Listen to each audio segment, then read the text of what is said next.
Hello everyone, welcome back to another Easter egg video on the JayBee Milly channel. I am JayBee and today I'm going to be breaking down all of the Easter eggs and references that I could find in episode 6 of HBO Max's new Velma show. So bear in mind that 1, we're only going to be covering things that are in relation to Scooby-Doo and Hanna-Barbera. Everything else maybe I'll make into a separate video, but I'm not quite sure yet. And also, a bit of a spoiler alert as we are going to be showing screenshots of the scenes of the things that we could find, and maybe going into some plot details. So if you do want to go into that episode completely spoiler free and you've not seen it yet, then I recommend going to watch that episode and then coming back and telling us things that you did pick up on, and maybe some things that we missed, because I've been known to miss things before. There's definitely at least one in a previous episode that I didn't pick up on that was reminded to us in the comment section. So if you do find something that we don't mention in this video, feel free to comment down below, and if you do find one that we've missed out on, then we'll pin that comment. So yeah, let's get into it. Her work caught the attention of Army General Harry Meeting, who felt he could use it to spy on what he believed to be the biggest threat to the American way of life. Oh, let me guess. Communists? Meat made from plants? Women's sports? No, meddling kids. So that's kind of a bit self-explanatory. It is of course a reference to the classic villain saying, and I would have gotten away with it too if it wasn't for those meddling kids. The meddling kids always foiled him with a technique called mask pulling. So General Meeting tried to infiltrate them through hypnosis.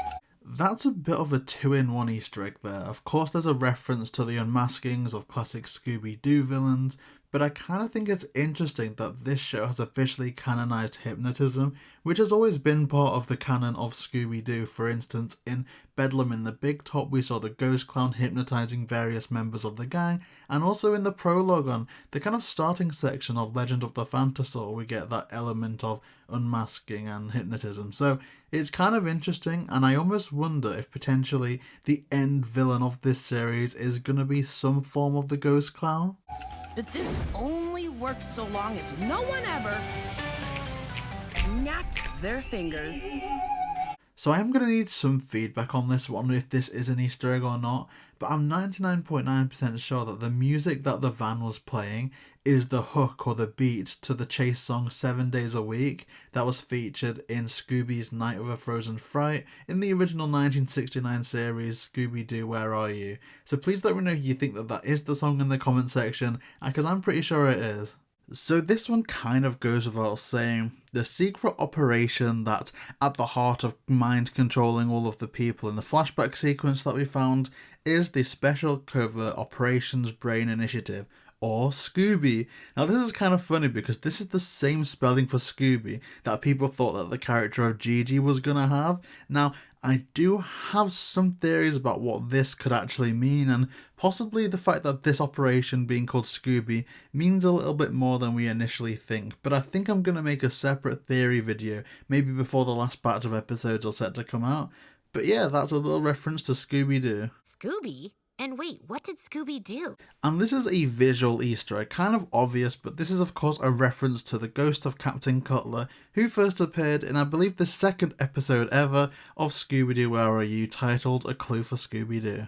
Now this is a very easy one to pick up on, but of course we've already covered the Captain Caveman Easter egg in the background, and I suppose that should be another thing that we should mention here. All Easter eggs that continue from previous episodes we're not going to cover, so there's obviously, you know, posters of old monsters and villains in Norval's bedroom that are not featured in this video, and that's purely because that I've already covered them on, you know, the previous episode breakdown. So if you do want to see every single Easter egg that I could find in the whole series, I recommend going to watch from episode 1 all the way until now. But this is a really nice Easter egg to the Flintstones. So as you can see, there's like a cardboard cutout version, almost like you'd have at an amusement park, which makes sense with the setting.